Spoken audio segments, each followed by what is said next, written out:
Hello friends, welcome back to another video. तो फिर से एक बार आपका स्वागत है आपका अपना YouTube channel Arun sir GS में। आज है 29 नवंबर। आज का वीडियो बहुत ही खास होने वाला है क्योंकि 2024 का शैक्षणिक अवकाश कैलेंडर बिहार सरकार द्वारा जारी हो चुका है। इसमें कई छुट्टियों को रद्द किया गया है। साथ ही गर्मी की छुट्टी में शिक्षकों को विद्यालय में आना होगा और गर्मी की छुट्टियों के समय में भी बदलाव किए गए हैं। पहले जो यह मई जून में छुट्टी होता था, अब यह अप्रैल मई में छुट्टी होगा।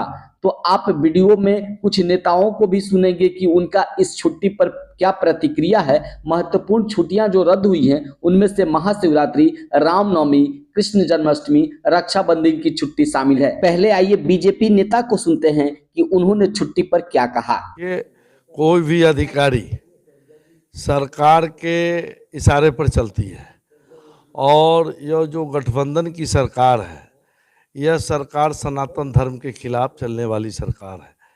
ये इनके एजेंडे में ही है कि भारत में सनातन धर्म को कैसे हम समाप्त कर दें, और सनातन धर्म को समाप्त करने का ही यह सब एक प्रक्रिया है कि जो छुट्टियां हैं उसको ख़त्म कर दें।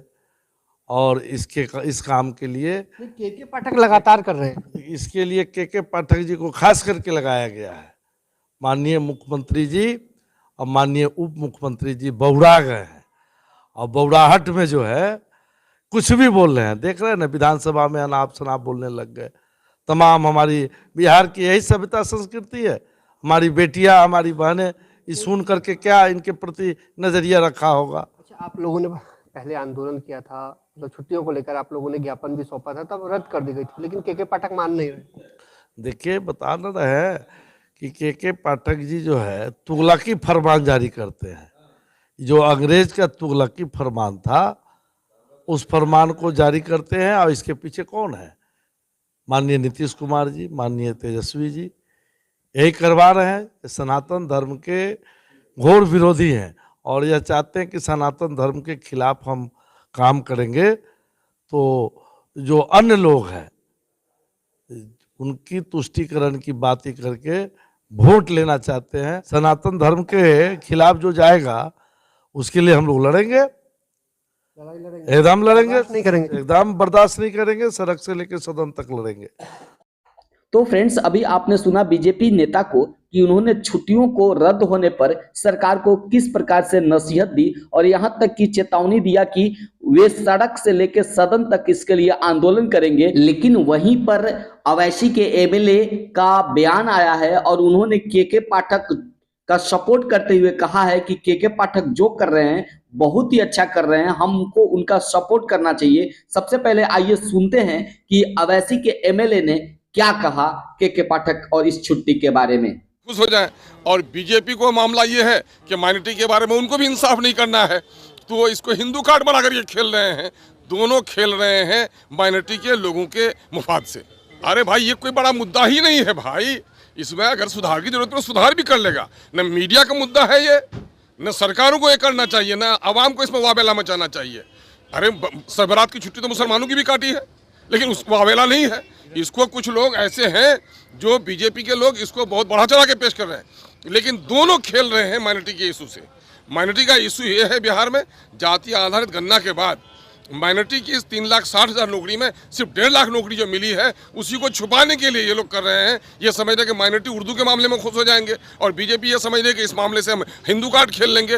दोनों खेल रहे हैं ये लोग। देखिए, मैंने कहा था 2012 में सदन में कि माननीय मुख्यमंत्री जी, बिहार की शिक्षा जगत पर आपने जो बमबारी की है, तो जापान में तो 50-60 साल के बाद प्रदूषण खत्म हुआ था, विकलांगता खत्म हुई थी, लेकिन बिहार के शिक्षा जगत पर आपने जो बमबारी की है, 200 साल तक आने वाली पीढ़ी मानसिक विकलांगता से नहीं निकल पाई। और मेरी बात बिल्कुल सही है कि 1,70,000 जहाँ वैकेंसी हो, जिस राज्य में बेरोजगारी हो, वहाँ 1,20,000 बच्चे क्वालिफाई कर रहे हैं। उसमें से भी समझिए कि आधे जो टीचर पहले से हैं वही कर रहे हैं। तो शिक्षा जगत को कहीं ना कहीं चौपट कर दिया गया है।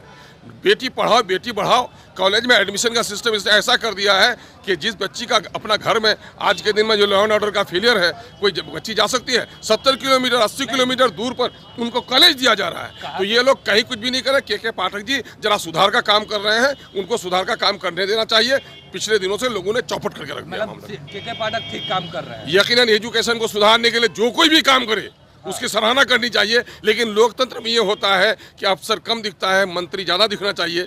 लेकिन नीतीश जी का मामला ये है कि यहाँ पर नौकरशाही इतना हावी है कि लगता है कि अखबारों में देने के लायक है खबर कि एजुकेशन मिनिस्टर गायब हो गया है। शायद एजुकेशन मिनिस्टर गायब, बिल्कुल, तो अखबारों में देने की चीज़ है ये।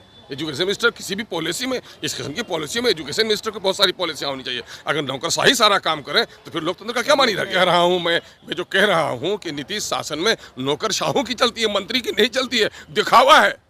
तो फ्रेंड्स, अभी आपने सुना ओवैसी के जो एमएलए हैं, उन्होंने जेडीयू वाली महागठबंधन सरकार और बीजेपी सरकार दोनों को आड़े हाथों लिया है और उन्होंने एक बड़ी बात कही है कि नीतीश सरकार में नौकरशाही की चलती है, मंत्री की नहीं चलती और शिक्षा मंत्री गायब हो चुके हैं, यानी उनकी पॉलिसी का कुछ भी नहीं हो रहा है। जो भी चलता है अपर मुख्य सचिव के पाठक का चलता है और जेडीयू की सरकार में, मुख्यमंत्री नीतीश की सरकार में केवल जो है वह अफसरों की चलती है, मंत्रियों की नहीं चलती। तो फ्रेंड्स, आप सभी ने नेताओं को सुना, लेकिन यह सब अपनी वोट बैंक के लिए एक दूसरे पर आरोप प्रत्यारोप कर रहे हैं। छुट्टियों शिक्षकों की गई है, उनकी नहीं, क्योंकि इनकी बातों पर ध्यान देने की जरूरत नहीं है। अभी हमें बिल्कुल जो राज्यकर्मी का दर्जा उस पर फोकस करने की जरूरत है और सरकार को भी बैठकर ये तय करना चाहिए कि कौन सी छुट्टी जरूरी है। जैसे रक्षाबंधन, पहली बार भी विद्यालय खोला गया था लेकिन बच्चे नहीं आ पाए थे, तो फिर विद्यालय खोलने का क्या फायदा। तो फ्रेंड्स, बिहार सरकार के शिक्षा विभाग ने जब से यह अवकाश कैलेंडर जारी किया है तब से शिक्षकों के द्वारा, संघों के द्वारा आपत्ति दर्ज की गई है। साथ ही साथ जो इतने भी नेता है वह तीखी प्रतिक्रिया सरकार के खिलाफ दे चुके हैं। इसी बीच एक नया फरमान जारी हो चुका है कि आपको अब विद्यालय जो है 9 से 4 के बदले 9 से 5 चलेगा। और जी हाँ, सभी शिक्षकों के लिए विद्यालय में 9 से 5 बजे तक उपस्थिति, विद्यालय खुलने का समय जो है 9 बजे और विद्यालय बंद होने का समय जो है वह 5 बजे होगा। और साथ ही साथ जो शनिवार है यानी सैटरडे जो हाफ डे होता था उसको फुल डे में तब्दील कर दिया गया है। अब वह जो है सैटरडे वह पूरा दिन का होगा और सारा दिन उसमें क्रियाकलाप चलेगा, शैक्षणिक और गैर शैक्षणिक कार्यक्रम चलेंगे। तो फ्रेंड्स, यहाँ 2024 और 2025 में चुनाव जो है नजदीक आने वाले हैं, तो सरकार के लिए एक चुनौतीपूर्ण यह कार्य जरूर होगा जब इतनी बदलाव शिक्षा विभाग कर रहा है। साथ ही साथ यदि आप सक्षमता परीक्षा की तैयारी करना चाहते हैं तो इस वीडियो के डिस्क्रिप्शन में मेरा वीडियो का लिंक है, उस पर लिंक पर जाकर क्लिक करके आप सक्षमता परीक्षा की तैयारी कर सकते हैं। आज तक बस इतना ही। कल फिर एक नए वीडियो के साथ, एक नए अपडेट के साथ आपके पास फिर से उपस्थित होंगे। तब तक के लिए जय हिंद, धन्यवाद।